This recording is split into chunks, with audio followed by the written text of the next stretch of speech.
Welcome to the next in our advanced tutorial series in GIMP. In this tutorial, we'll show you how to remove noise from photos where pictures have been taken that have a lot of noise in them.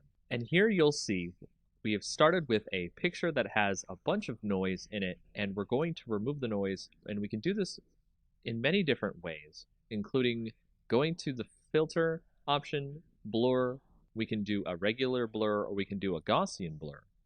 And a lot of people like to use these blurs to get rid of the noise in the image. However, there is a better tool to get rid of the noise in images. It is an extra GIMP plugin that you can go find.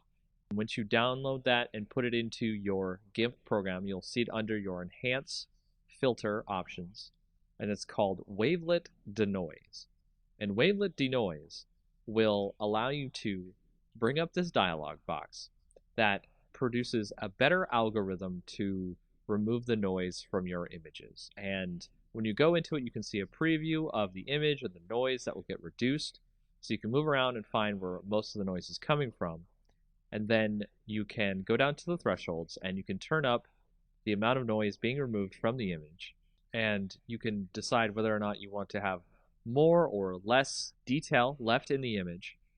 And you can also change how much detail can be conserved when you start applying the denoise filter to the image.